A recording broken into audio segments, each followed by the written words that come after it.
Hello, good morning beta. Now we're discussing 12th class chemistry and your today's topic is halides of group 15 elements. तो last topic जो हमने complete किया था वो था बेटा ऑक्साइड्स ऑफ नाइट्रोजन फैमिली.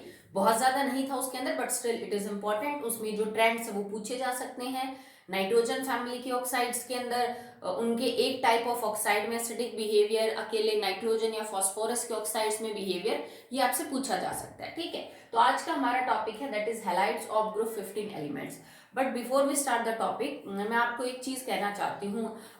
एक दो बार देखा गया ऐसा कि actually I skip to upload videos on the app. कई बार मुझे ध्यान नहीं रहता है, फिर मुझे लगता है कि मैंने अपलोड कर दी और वो नहीं हो पाता.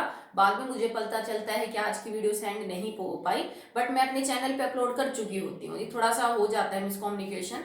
तो उस केस में बेटा आप चैनल को सब्सक्राइब कर लीजिए ताकि जब भी वीडियो अपलोड हो आपको पता चल जाए. And I request you all, in case आपको कभी भी ऐसा लगता है कि किसी दिन ऐप के ऊपर वीडियो नहीं आई है तो प्लीज डू इन्फॉर्म मी. मुझे बिल्कुल याद दिलाइए कि आप मैम आज अपलोड करना भूल गए हैं. बट चैनल पे वीडियो अपलोड हो जाती है, चाहे आपको होमवर्क मुझे सुबह सेंड करना हो. कई बार मैं 10-10 घंटे पहले भी वीडियो अपलोड कर देती हूँ. तो अगर आपने चैनल को सब्सक्राइब कर रखा है तो फिर आपको नोटिफिकेशन मिल जाएगी और आप अपना काम तभी कर सकते हैं जब भी वीडियो अपलोड होती है. तो आपको दूसरे दिन के लिए वेट नहीं करना पड़ता. ठीक है, इनकेस हो सकता है कि मैं कल की वीडियो आज शाम को भी अपलोड कर दूं, तो आप एडवांस में अपना काम कर सकते हैं. Okay, and I am again telling you, in case अगर किसी भी दिन वीडियो आपको लगता है कि ऐप के ऊपर नहीं अपलोड हो पाई तो प्लीज मेरे को इन्फॉर्म करिए. ओके, चलिए स्टार्ट करते हैं. तो हैलाइड्स क्या होती है बेटा? These are the compounds of halogens. You all know that जो हैलोजेंस के कंपाउंड होते हैं किसी भी एलिमेंट के साथ, चाहे वो मेटल हो, चाहे वो नॉन मेटल हो, चाहे वो मेटलॉइड हो, उन सब कंपाउंड्स को हम हैलाइड्स बोलते हैं. और इनमें एक्चुअली में आपको ज्यादा पढ़ना पड़ेगा बिकॉज एक्चुअली हमारे पास हैलोजन 4 है. 5 तो आपके पास क्या हो गए बेटा? आपके नाइट्रोजन फैमिली के मेंबर, और 4 आपके पास ये है. So you have number of compounds जिनको आपको स्टडी करना पड़ेगा. ओके, बेसिकली नाइट्रोजन फैमिली की जो ऑक्सीडेशन स्टेट है दैट इज +3 एंड +5. तो ये हमें दो टाइप की हैलाइड्स बना के दे सकते हैं. जैसे ऑक्साइड्स के अंदर हमने देखा था कि नाइट्रोजन फैमिली जर्नली दो टाइप की ऑक्साइड बना रही थी, try and penta. Okay, that will also depend upon the oxidation state +3 and +5. ये भी वैसे ही बनाएंगे कि दो ही बेसिक बनेंगे. जब +3 में ये एलिमेंट होंगे तो ये बनाएंगे ट्राई हैलाइड्स, मतलब 3 हैलोजन के एटम होंगे. और जब +5 में होंगे तो they will form penta halides, मतलब यहाँ पे जो हैलोजन के एटम्स होंगे दैट विल बी 5. ठीक है, ये हो सकता है फ्लोरीन के साथ हो, ये हो सकता है क्लोरीन हो, ब्रोमीन हो और आयोडीन हो. तो इस टॉपिक को हम सेपरेटली दो हिस्सों में डिवाइड करेंगे. एक बार ट्राई हैलाइड्स को पढ़ेंगे और एक बार हम पेंटा हैलाइड्स को पढ़ेंगे. ठीक है, तो चलिए स्टार्ट करते हैं with the try halides. Try halides जो है बेटा, इसके अंदर हर एलिमेंट बनाता है. नाइट्रोजन से लेकर और बिस्मिथ तक all elements will form trihalide with all type of halogen. ठीक है, तो चलिए स्टार्ट करते हैं. Nitrogen, phosphorus, arsenic, antimony and bismuth. यहां आपने लिखा फ्लोरीन, क्लोरीन, ब्रोमीन और आयोडीन. ठीक है, तो पहला कंपाउंड क्या बन जाएगा? That will B NF3 NCl3. That will B PF3 ASF3 SBF3 and BIF3. okay, now it will be PCl3 ASCl3 SBCl3 and BiCl3. Okay, इसमें अभी मैं आपको बताऊंगी आपको कैसे करना है. Br3 PI3 that will be ASBr3 ASI3 SBBr3 ASBr3 sorry I3 and BIBr3 और BII. ठीक है, सिंपल कंपाउंड आराम से बना सकते हो. ठीक है, पर ये जो दो यहाँ कंपाउंड आप बनाओगे, मतलब नाइट्रोजन ट्राईफ्लोराइड, नाइट्रोजन ट्राईक्लोराइड के अलावा जो नाइट्रोजन ट्राई ब्रोमाइड और नाइट्रोजन ट्राई आयोडाइड बनेंगे that are not actually very stable. वो बहुत ज्यादा स्टेबल नहीं है और वो हमेशा अपने अमोनिएट्स की फॉर्म में पाए जाते हैं. ठीक है, NBr3 और NI3 are not very stable and they are always found in association with ammonia. Ammonia के साथ मिलेंगे जिन्हें हम अमोनिएट्स बोलेंगे. तो इनका फॉर्मूला हो जाएगा NBr3.NH3 और इसका हो जाएगा NI3.NH3. इनको हम बोलेंगे these are nitrogen tribromide ammoniates and these are nitrogen triiodide ammoniates. Okay, simple है कि अकेले नहीं मिलते हैं, उतने स्टेबल नहीं है, अमोनिया के साथ ही किस में मिलते हैं बेटा, एसोसिएशन के अंदर पाए जाते हैं। बिकॉज +3 ऑक्सीडेशन स्टेट तो बिस्मिथ भी अच्छी खासी दिखा देता है स्टेबल, तो बिस्मिथ भी हर हेलोजन के साथ कर लेगा ऑल, ठीक है। मतलब इन दोनों को थोड़ा ध्यान रखना आगे, क्योंकि आपको इनको पढ़ना भी है। बाकी सब नॉर्मल है, कुछ भी नहीं है ऐसा, नॉर्मली +3 ऑक्सीडेशन स्टेट मान के आप हर हेलोजन के साथ उसके कंपाउंड बना दीजिए। ओके, तो समझ आया इतना। चलिए अब बनाते हैं हम पेंटा। पेंटा में आपको एक्सेप्शन देखने को मिल जाएंगे बेटा, क्यों मिलेंगे, क्योंकि पेंटा में जो +5 ऑक्सीडेशन स्टेट है ना, वो कुछ एक एलिमेंट की तो स्टेबल नहीं है, कुछ बना ही नहीं सकते हैं +5, तो वो जो कंपाउंड है वो आपको देखने को नहीं मिलेंगे। कैसे, अब नाइट्रोजन जो है ये बना ही नहीं सकता, क्यों नहीं बना सकता, because nitrogen can't form 5 bonds, Ni3 NCl5, जैसे Ni3 तो बनाएगा अमोनिएट्स की फॉर्म में, बट NCl5 NBr5 NF5 ऐसे कंपाउंड्स प्रैक्टिकली नहीं बन सकते विद नाइट्रोजन। आप रीजन लिखेंगे due to absence of D orbital. मैंने आपको समझाया भी था कि डी ऑर्बिटल कैसे जरूरी है कोवैलेंसी को बढ़ाने के लिए। नाइट्रोजन के पास खाली डी ऑर्बिटल है नहीं, तो वो अपनी कोवैलेंसी को आगे 4 से नहीं ले जा सकता, तो can't form 5 covalent bonds. Okay, चलिए बात करते हैं फास्फोरस की। तो it will form PF5, it will form PCl5, PBr5, और जो चीज कम स्टेबल है आप एक्चुअली में उसको स्किप कर सकते हैं, ठीक है, that is not very stable.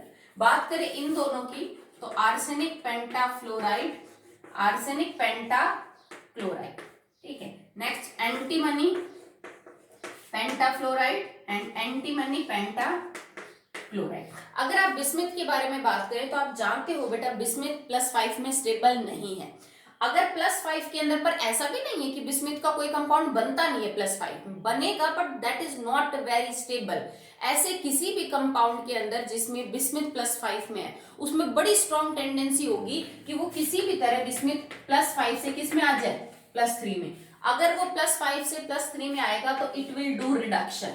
अगर ये रिडक्शन करेंगे तो that will be a good oxidizing agent. इसका मतलब बिस्मिथ +5 ऑक्सीडेशन स्टेट के अंदर बहुत अच्छा ऑक्सीडाइजिंग एजेंट होगा। क्यों, क्योंकि ये रिडक्शन प्रीफर करेगा, अपने कम स्टेबल से ज्यादा स्टेबल ऑक्सीडेशन स्टेट में कन्वर्ट होना चाहेगा, इसलिए इसको रिडक्शन करना पड़ेगा, और जो रिडक्शन करेंगे that will be good oxidizing agent. तो यूजुअली तो नहीं होने चाहिए स्टेबल, पर बेटा ये जो फ्लोरीन है ना, आपको पता है कि फ्लोरीन भी बहुत अच्छा ऑक्सीडाइजिंग एजेंट है। ये इतना स्ट्रॉन्ग ऑक्सीडाइजिंग एजेंट है कि ये बिस्मिथ को इसकी लेस स्टेबल ऑक्सीडेशन स्टेट में पहुंचा सकता है, ठीक है। मान लीजिए नॉर्मल कंडीशन में दिस इज नॉट पॉसिबल कि आप 3 से 5 में कन्वर्ट कर दो बिस्मिथ को, स्टेबल नहीं है। पर अगर कोई बहुत ही ज्यादा स्ट्रॉन्ग ऑक्सीडाइजिंग एजेंट आ जाता है तो दैट इज पॉसिबल कि बिस्मिथ अपनी +5 के अंदर कोई कंपाउंड बनाए, जैसे ऑक्सीजन के केस में होता है। भाई ऑक्सीजन के केस में हमें पता है कि कभी भी ऑक्सीजन पे पॉजिटिव चार्ज नहीं आता, पर इस कंपाउंड में ऑक्सीजन के ऊपर पॉजिटिव चार्ज है ना। क्यों, क्योंकि उसके सामने फ्लोरीन है, फ्लोरीन ने मजबूर किया ऑक्सीजन के ऊपर पॉजिटिव चार्ज लाने के लिए। तो सेम रीजन ये है फॉर फ्लोरीन इन, यू समझ लीजिए कि प्रेशराइज बिस्मिथ कि वो +5 के अंदर जाए, तो यहाँ पे एक ही कंपाउंड बनेगा BiF5। बाकी क्लोरीन, ब्रोमीन, आयोडीन में ये कैपेबिलिटी नहीं होती है बेटा कि वो उसको बिस्मिथ को उसकी लेस स्टेबल ऑक्सीडेशन स्टेट में पहुंचा सके, तो ये जो कंपाउंड है वो आपके नहीं बनते हैं। अगर आप बात करें इनकी कि ये क्यों नहीं बनते, तो इनका भी रीजन बेटा वही है। देखो जैसे जैसे आप फ्लोरीन से बड़ा क्लोरीन का साइज, क्लोरीन से बड़ा ब्रोमीन का, देन आयोडीन का, और अगर आप ऊपर से नीचे की तरफ आओ तो भी इन एटम्स का जो है वो साइज बढ़ रहा है। तो ये जो बड़ा हेलोजन है, बड़ा आपका सेंट्रल एटम है, इनके बॉन्ड बहुत ज्यादा स्टेबल नहीं होते हैं, दैट्स व्हाई ये जो है। और दूसरा ये भी कह सकते हो कि जैसे जैसे आप ऊपर से नीचे की तरफ आते हो +5 ऑक्सीडेशन स्टेट की जो स्टेबिलिटी है दैट विल डिक्रीज, वो कम होती जाती है। तो अभी तो मैंने सिर्फ आपको ये समझाया कि ट्राई हेलाइड्स और पेंटा हेलाइड्स में कौन कौन से एलिमेंट किस किस टाइप की हेलाइड्स बनाते हैं, कौन सी नहीं बनती, उनका कारण क्या है, वो सब। अब चलिए बात करते हैं about the structure of try halides. The structure of the try halides. तो आप किसी का भी ना एक का एग्जांपल ले लीजिए, ट्राई हेलाइड्स में इतने सारे आपने कंपाउंड बनाइए और आराम से x की वैल्यू निकाल के आप प्रिडिक्ट कर सकते हो हाइब्रिडाइजेशन, ज्योमेट्री, शेप वगैरह सब क्या होगी। तो मान लीजिए आप PCl3 का एग्जांपल ले रहे हो बिकॉज वी आर टेकिंग ट्राइहैलाइड्स। तो देखो x की वैल्यू के लिए सॉल्व करेंगे, नंबर ऑफ हाइब्रिड ऑर्बिटल कितने होंगे, फास्फोरस के valence electron 5, 3 monovalent atom, chlorine 8, ठीक है। तो 8 डिवाइडेड बाय आप 2 करेंगे तो आंसर विल बी 4, मतलब तुम्हारे इस कंपाउंड में 4 हाइब्रिड ऑर्बिटल है। अब 4 हाइब्रिड ऑर्बिटल बेटा कौन से हाइब्रिडाइजेशन में होते हैं, sp3 में। हमने हाइड्राइड्स जब पढ़ी थी नाइट्रोजन फैमिली की, तो they are also sp3 hybridize. तो हाइब्रिडाइजेशन तो आपने प्रेडिक्ट कर ली कि sp3 है, ज्योमेट्री क्या हो जाएगी, that will be tetrahedral. Now we coming to shape. अब शेप कब आती है बेटा, शेप तब इंपॉर्टेंट होती है जब आपके सेंट्रल एटम के पास 1 और मोर लोन पेयर हो। तो एक बार चेक कर लेते हैं लोन पेयर है कि नहीं। फास्फोरस ने यहाँ 3 क्लोरीन के साथ बॉन्ड बना रखे हैं जिसमें उसने अपना एक एक इलेक्ट्रॉन खर्च किया बिकॉज एक क्लोरीन ने शेयर किया। तो फास्फोरस की वैलेंस इलेक्ट्रॉन 5 में से 3 खर्च कर चुका है, मतलब 2 अभी भी इसके पास हैं जो बॉन्ड में यूज नहीं हुए। इट मींस 2 इलेक्ट्रॉन से लॉन पेयर बनेगा, तो इट कंटेन्स 1 लॉन पेयर। अगर लॉन पेयर है तो बात अब शेप की निकल के आएगी। तो देखो ये जो स्ट्रक्चर है it is similar to that of ammonia, जिसने 3 तो बॉन्ड पेयर रख रखे हैं, 3 बॉन्ड और 1 लॉन पेयर है, ठीक है। हाइब्रिडाइजेशन इसकी भी sp3 थी, ज्योमेट्री इसकी भी टेट्राहेड्रल थी। तो जब 3 बॉन्ड और 1 लॉन पेयर हो और टेट्राहेड्रल ज्योमेट्री हो तो उसकी शेप का नाम क्या होता है, पिरामिडल। तो name of the shape will be pyramidal, जैसे कि हमारी अमोनिया की। जैसे मैं PCl3 का ही बनाऊं तो it is like Cl Cl Cl and lone pair. तो हमेशा शेप के लिए आप लॉन पेयर को दबा के देखें, सीम्स लाइक अ पिरामिड, ठीक है। तो इसने हमने शेप का नाम दे दिया, दैट इज पिरामिड। क्लियर है। अब जितने भी कंपाउंड है, all the trihalides of nitrogen family, चाहे वो फ्लोराइड हो, ची क्लोराइड हो, ची ब्रोमाइड हो, ची आयोडाइड हो, चाहे वो नाइट्रोजन से लेके और बिस्मिथ तक का कोई भी कंपाउंड, मतलब मैंने जितने आपको ऑलमोस्ट ये हो जाएंगे 20 के आसपास जो कंपाउंड बताए थे ट्राइहैलाइड्स में, ये सब के सब sp3 हाइब्रिडाइज होंगे। सबकी जो ज्योमेट्री है that will be tetrahedral, all have shape is pyramidal. पर जो चीज बदल जाएगी वो क्या है, जो डिफर करेगा,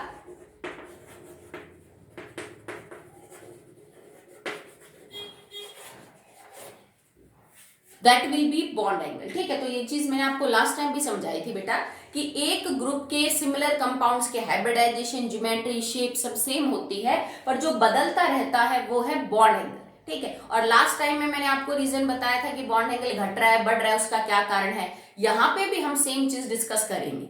मान लीजिए आपके पास एक ही एलिमेंट की अलग अलग ट्राइहैलाइड्स है, तो उसमें आप कैसे वेरिएशन दिखाओगे बॉन्ड एंगल का। जैसे एक तो आपके पास केस ये हो सकता है PF3, PCl3, PBr3 और PI3। इसमें आपसे कोई बॉन्ड एंगल का पूछे, एक तुमसे ये पूछे कोई NF3, PF3, लाइक ASF3 और SBF3, एक ये पूछे कि बेटा देखो इन सब की भी हाइब्रिडाइजेशन ज्योमेट्री सब सेम, इनकी भी हाइब्रिडाइजेशन ज्योमेट्री सब सेम, एक इसमें तुमसे बॉन्ड एंगल का ऑर्डर पूछो और एक इसमें पूछे, तो कैसे एक्सप्लेन करोगे। तो देखो ये वाला केस तो मैं ऑलरेडी आपको समझा चुकी हूँ। कैसे हमने कंपैरिजन किया था मैंने वीडियो के अंदर, NH3 का, PH3 का, ASH3 का और SBH3 का, ठीक है। तब हमने आपसे क्या कहा था कि जो सेंट्रल एटम की इलेक्ट्रोनेगेटिविटी है ना, दैट विल डिसाइड, वो डिसाइड करती है एक्चुअली में कि बॉन्ड एंगल क्या होगा। तो इनका जो रीजन था ना, सेम रीजन बेटा इनका निकल के आएगा, ठीक है। चलो मैं एक बार समझा भी देती हूँ, इसको देख लो पहले आप कि इनका एंगल क्या होगा और इनका एंगल क्या होगा। अब देखो चलो यहां से स्टार्ट करते हैं। अगर आप PF3, PCl3 इन सब की बात करें तो सबकी पिरामिडल ज्योमेट्री, मतलब एक्चुअली में सब ऐसे एग्जिस्ट कर रहे हैं, एक लॉन पेयर, ये है PCl एक लॉन पेयर और ये है आपका PBr3 विद 1 लॉन, ठीक है। अब सेंट्रल एटम तो इनका सेम है। अब आप चेक करो जो साइड एटम है ना उसकी इलेक्ट्रोनेगेटिविटी कैसे घट रही बढ़ रही है, क्योंकि अगर सेंट्रल एटम सेम है तो यहाँ पे जो चीज डिफर कर रही है वो तो हेलोजन का एटम है, नंबर तो सेम ही है। तो देखो फ्लोरीन और फास्फोरस में से फ्लोरीन बहुत ज्यादा इलेक्ट्रोनेगेटिव है, जानते हो फ्लोरीन की तो 4 है, फास्फोरस की तो 2.1 है। तो इन 3 शेड पेयर के इलेक्ट्रॉन्स फ्लोरीन की तरफ ही रहेंगे, नो डाउट, ठीक है। फास्फोरस की 2.1 है, क्लोरीन की 3 है, ये भी क्लोरीन की तरफ ही रहेंगे। ठीक है, अगर आप ब्रोमीन और फास्फोरस की चेक करो, थोड़ी सी कंपैरेबल है। मान लीजिए हमने थोड़ा सा बीच में रख दिया इनको, तो एक्चुअली में अरेंजमेंट ये बॉन्ड एंगल जो है that will be decided by the repulsion factor. भाई बॉन्ड बॉन्ड पेयर में रिपल्शन कितनी है, बॉन्ड लॉन पेयर में रिपल्शन कितनी है। यहाँ पे दो लॉन पेयर तो है नहीं, तो हम लॉन पेयर रिपल्शन को तो कंसिडर कर नहीं सकते हैं। ठीक है, तो देखो यहाँ पे ये लॉन पेयर है और जो बॉन्ड पेयर के इलेक्ट्रॉन है वो जितनी दूर हो सकते हैं उतनी दूर है। समझ रहे हो आप मेरी बात को? लॉन पेयर है सब पे ये, वो तो फास्फोरस का लॉन पेयर, ऑर्बिटल का साइज भी सेम है, कुछ गड़बड़ नहीं रहा। पर इस बॉन्ड में फ्लोरीन की तरफ इलेक्ट्रॉन मिलेंगे सबसे दूर, मतलब जितने ज्यादा दूर हो सकते हैं फास्फोरस के लॉन पेयर से उतने ज्यादा दूर है, तो मतलब रिपल्शन कम है। पर फिर भी इसका एंगल 109 का नहीं रहेगा। ठीक है, क्योंकि एंगल 109 का कब रहता बेटा? जब एक भी लॉन पेयर ना होता, मतलब कोई lone pair bond pair repulsion होती ही ना। तो यहाँ पे इस बात में कोई शक नहीं है कि आपका जो एंगल होगा that will not be 109 and 28, वैसा कुछ भी नहीं होगा। आपका जो एंगल है वो आपको काफी कम मिलेगा। ठीक है, कैसे कम मिलेगा? देखो, अब इसके अंदर ये लॉन पेयर है, ये बॉन्ड पेयर को क्या कर रहा है? पुश कर रहा है। ठीक है, अब बॉन्ड पेयर के बीच में जो एंगल है दैट विल बी अराउंड 90 के आसपास आपका एंगल होगा। ठीक है, अगर आप इससे इसका कंपैरिजन करेंगे तो जो लॉन पेयर है वो थोड़ा लॉन पेयर के बॉन्ड पेयर थोड़ा पास आ रहा है। भाई पहले यहाँ पे बॉन्ड पेयर था, यहाँ लॉन पेयर था। अब जैसे जैसे सेंट्रल एटम की इलेक्ट्रोनेगेटिविटी तो कांस्टेंट है, पर साइड एटम की इलेक्ट्रोनेगेटिविटी घट रही है, तो ये बॉन्ड पेयर के इलेक्ट्रॉन फास्फोरस की तरफ शिफ्ट हो रहे हैं, थोड़ा उसकी तरफ खींचे जा रहे हैं। इसका मतलब लॉन पेयर और बॉन्ड पेयर थोड़ा पास आ रहे हैं, तो इससे ज्यादा रिपल्शन इसमें होगी और इनमें और ज्यादा रिपल्शन होगी। किसके बीच के रिपल्शन की बात कर रहे हैं? Between lone pair and bond pair के रिपल्शन। ठीक है, मतलब यहां अगर रिपल्शन ज्यादा है तो यहाँ पे बॉन्ड एंगल बढ़ जाएगा, यहाँ और ज्यादा है तो बॉन्ड एंगल और बढ़ जाएगा। तो इससे ज्यादा बड़ा बॉन्ड एंगल इसका होगा, इससे ज्यादा बड़ा बॉन्ड एंगल इसका होगा, और इससे ज्यादा बड़ा बॉन्ड एंगल जो है वो आपका pi3 का होगा। मतलब लगभग आपका 95-96 से ये 102 के आसपास वेरी कर जाएगा। पर हाँ, इनका 109 का नहीं रहेगा because they contain lone pair bond pair repulsion, तो उस वजह से घट जाता है इनका बॉन्ड एंगल। तो पर अगर सेंट्रल एटम सेम है और साइड एटम का नेचर बदल रहा है, नंबर सेम है, तो सेंट्रल एटम की इलेक्ट्रोनेगेटिविटी नहीं, इनकी इलेक्ट्रोनेगेटिविटी डिसाइड करेगी बॉन्ड एंगल। ठीक है, तो बॉन्ड एंगल ग्रुप में नीचे लगातार बढ़ेगा। अगर आपने उल्टा कर रखा है कि भाई सेंट्रल एटम जो है वो डिफर कर रहा है, बाकी साइड एटम जो है ना वो आपका सेम है, तो यहां पे कैसे समझाएंगे इस चीज को?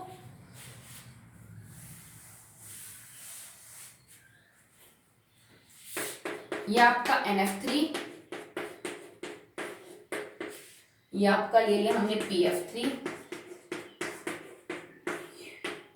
और ये आपका ले लिया AF3। ठीक है, एक तो ये बेटा किन के लॉन पेयर की जो लॉब है, जिस लॉब में ऑर्बिटल में लॉन पेयर मौजूद है, वो सबकी बराबर नहीं है। नाइट्रोजन से बड़ी फास्फोरस की होगी, फास्फोरस से बड़ी किसकी हो जाएगी? That is of arsenic. ठीक है, अगर आप यहाँ पे भी चेक करें तो ये तो फ्लोरीन तो सेम है। ठीक है, पर फ्लोरीन और फास्फोरस में से इलेक्ट्रोनेगेटिविटी फ्लोरीन की ज्यादा, मतलब लॉन पेयर फ्लोरीन की तरफ, यहाँ भी लॉन पेयर फ्लोरीन की तरफ, और यहाँ भी लॉन पेयर फ्लोरीन की तरफ ही रहेंगी। बट अगर आप लॉन पेयर का साइज चेक करो